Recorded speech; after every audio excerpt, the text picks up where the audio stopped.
Fitness इंजिनची रौनक बघा कशी आहे आमची. 130 दिवस झाले तर कंटिन्यू आपण व्हिडिओ बनवतो, व्हिडिओ पोस्ट करतो बघा. एकही डे आपला ऑफ झालेला नाहीये. काय म्हणता मित्रांनो, आपण निघालो बघा जिम कडे. आता चला मला जिम धुवा करायचा आहे, पण हैराणी बघा आज आपल्याला 2 मेंबर नवीन भेटत सोबत आपल्या. त्याआधी म्हणलं पेट्रोल वगैरे भरून घेऊ आणि जाऊ जिम कडे, पण लाईन तर खूप मोठी आहे. यात काय म्हणलं, आपण एवढं सबर करायला शिकलोत आता, एवढ्याशा गोष्टीला आता काय फरक पडत नाही. पेट्रोल वगैरे भरलं आणि आम्ही सगळं बघा फिटनेस इंजिन मध्ये. जय बजरंगबली म्हणून वॉर्मअपला सुरुवात करणार होतो, पण भाऊ म्हणत होते नको नको मी थांबत नाही कॅमेरासमोर, मला भीती वाटते. म्हणलं ठीक आहे, म्हणलं आपणच करू वॉर्मअप. व्यवस्थित वॉर्मअप केला.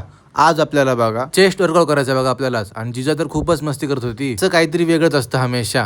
अक्षयने सुरुवात केली आणि आपले बंधू होते. 10 kg पासून आपण सुरुवात केली. जोश भरपूर होता आपल्यामध्ये. चला म्हणलं काही होते, मारायचे म्हणले. आज 20 kg पर्यंत आपलं स्वतःला नेलं.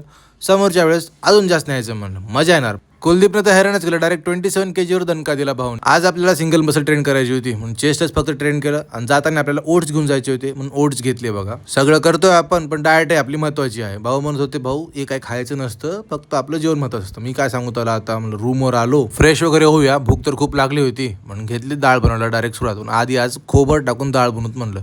भाऊ म्हणत होता फक्त जेवण महत्वाचं असतं. तर आता काय सांगणार बरं आपण. फक्त डाळ भात खाऊन प्रोटीन इंटेक पूर्ण होत नाही बघा. काही ना काही वेगळं आपल्याला खावं लागतं बाहेरून, म्हणून आपण ओट्स आणलेत बघा. आणि आपण उद्या ट्राय करू ओट्स कसे लागतात ते टेस्टला. कॅरी बॅग मध्ये असं बांधून ठेवलं ना, वस्तू कोणती फ्रेश असते म्हणून कोथिंबीरला असंच मध्ये ठेवायचं असतं. गॅस वगैरे पेटवला आणि डाळ बनवायला सुरुवात केली बघा. आपली डाळ चवीला 1 नंबर लागते बघा. कधी या तुम्ही, तुम्हाला नक्की खाऊ घालेल. आपलं जेवण तर आता तयार झालंय. जेवण वगैरे करून घेऊया. तुम्हाला भेटतो उद्या मी. बाय.